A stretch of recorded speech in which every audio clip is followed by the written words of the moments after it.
Hello students, welcome to first lecture of kinematics and theory of machine. Myself Professor Shailesh Patel from LJ Institute of Engineering and Technology.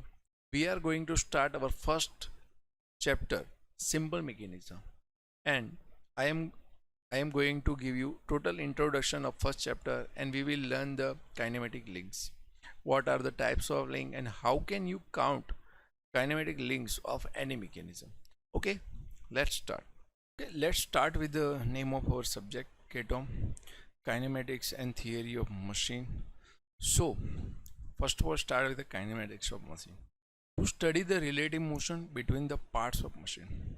So, in kinematics, we study only relative motion without the considering the force or why this motion is generated. We study only and only relative motion. Okay, in relative motion we will consider position, displacement, rotation, speed, velocity and acceleration. This parameter we will study, not the force, inertia, mass. It all will be ignored.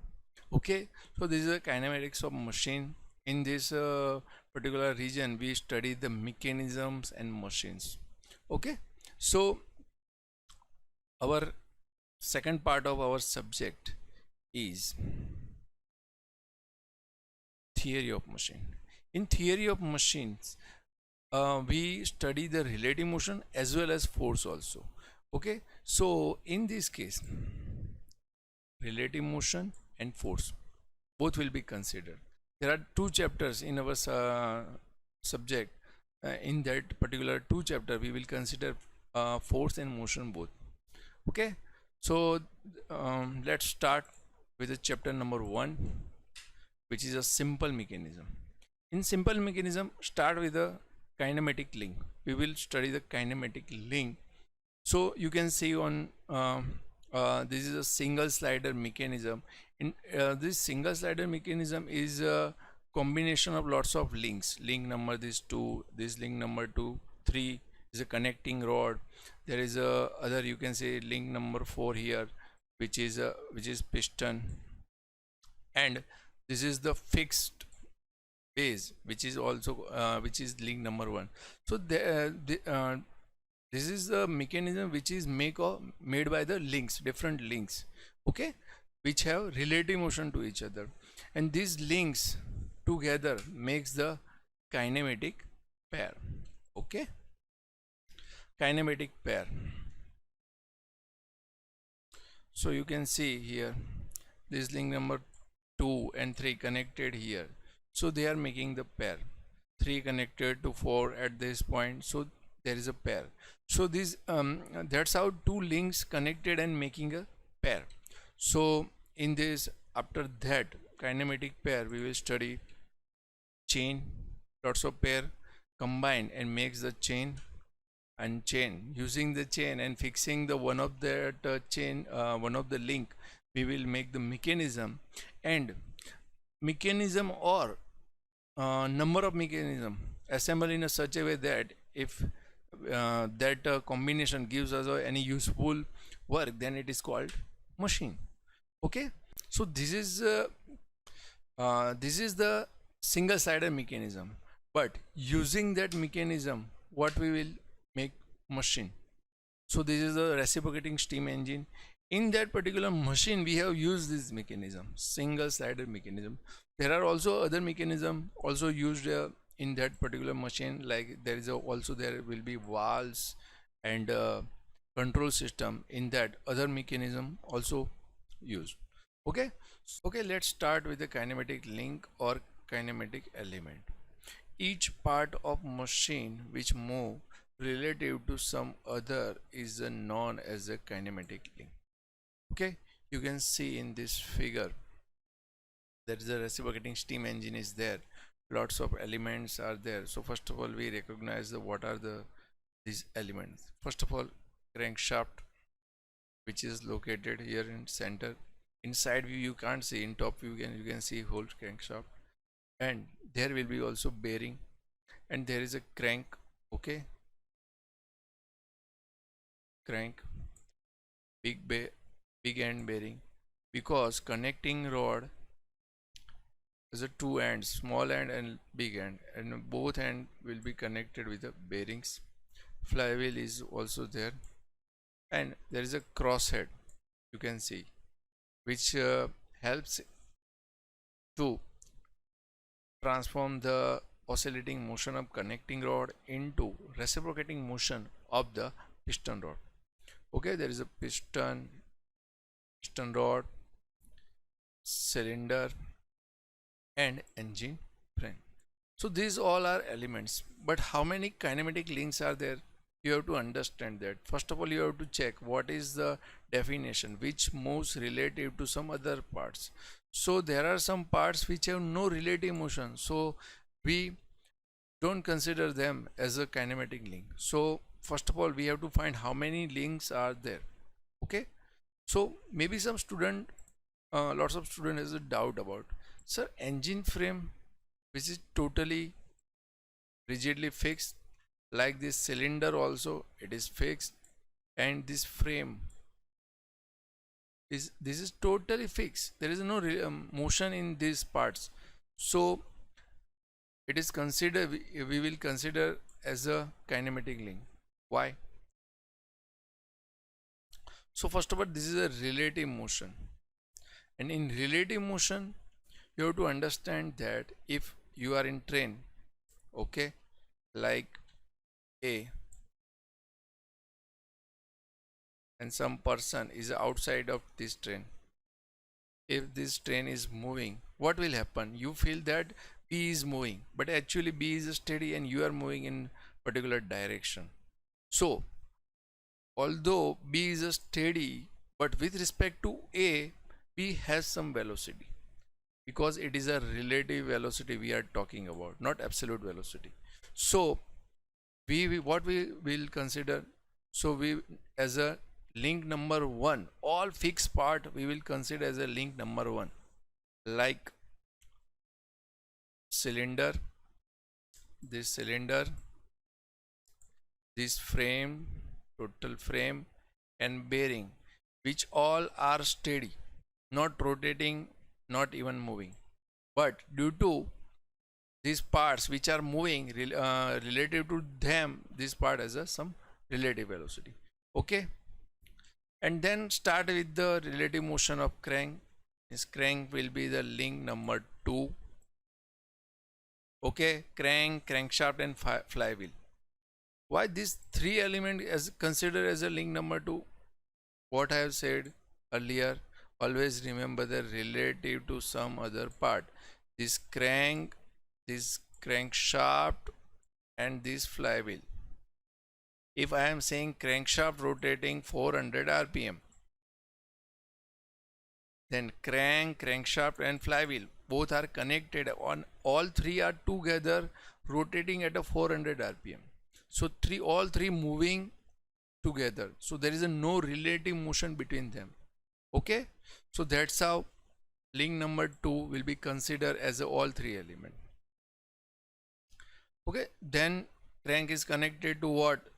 This connecting rod, and connecting rod has a two bearings also connected with them. So whatever the motion of this connecting rod will be the same as what? Both bearing. Okay, so link number 3 will be connecting rod, and small end bearing and big end bearing. Okay, and after that what will happen? It is connected to this crosshead, it is connected to crosshead, this assembly, piston, and this piston rod. So all these parts will be considered as a single element, single kinematic link, because relative motion we are talking, all parts are reciprocating together, so there is a no relative motion between them. Okay, so all will be considered as a link number 4. Piston, piston rod, crosshead will be constitute one link. So that's how all 4 link you can see. Okay, so check this out. This is our simple diagram for that mechanism. You have seen the steam engine, but it is the single slider mechanism with simple diagram. So you can see this. So link number 1 is a frame, link number 2, link number 3, and link number, this is the 4, and that's how they make this mechanism which is known as a single slider mechanism. Okay, so every time, one point I want to revise again, every time whatever mechanism we pick, we consider all fixed part as a link, and we always give the number 1. So first of all, whenever you see any mechanism, all fixed parts, consider link number 1, and then start by one as a connection goes. Okay, that's it for the kinematic link. Each part of machine which moves relative to some other part is known as a kinematic link or element. Okay, so now let's start types of link. There are basically 3 types of link, and among them first is a rigid link which does not undergo any deformation while transforming the motion. Means if you have seen this, the crank, connecting rod and piston, they are transforming the motion without deformation, but actually there is a no rigid link. Rigid link means there is a no deformation, but actually in every part there is a some minor deformation at some point. It's all depend on the force and stresses. Okay, so in actual condition there is a no any rigid component, there is always some deformation here, but it is a idle link. Ideally we can say this is a rigid link because it transmits the motion with minor deformation which doesn't affect our motion. Okay, so this is the rigid link. Next is a flexible link which partly deformed in a manner not to affect the, which means it deforms but transmit the motion. It is a flexible. So what are the example of this flexible link? You know any? So check this out. Built rope chain which are flexible, deform but transmit the motion without any losses.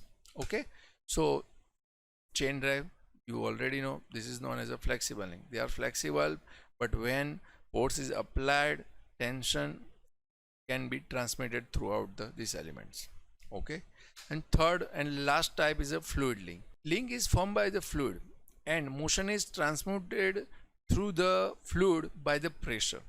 Okay, you know the example like hydraulic press, jacks, hydraulic brakes are there, how they work. Okay, when you apply force, like you apply the force at this point, what will happen? Due to this pressure, force is working on this direction without any solid link. We force apply here at this point and it is transmitted through the fluid. Means hydraulic brakes, you know that. Okay, you apply the brake and due to that pressure, working output we get at that point. Okay, so this is the last link. So this is a fundamentally 3 links: rigid link, flexible link and fluid link. But in our syllabus only we study the rigid link only. Okay, okay, as you seen the types of link: rigid, flexible and fluid. So out of them only rigid link we will study in particular this chapter, because all mechanism which we will going to study are contain only and only rigid links. But there are types of rigid link also. This is the classification of rigid link. So rigid link can be binary link, ternary link and quaternary link. Okay, you can see in this figure, binary link means link connected to 2 other links. Means in this particular link I can connect 2 other links, that's why it is called binary link. And ternary link means if you connect 3 other links to particular one link, then it is called ternary link. And quaternary means you can connect 4 other links. Okay, whatever the position, it is depend upon the mechanism, but four link can be connected in a quaternary link. So this is the three types of rigid link. Okay,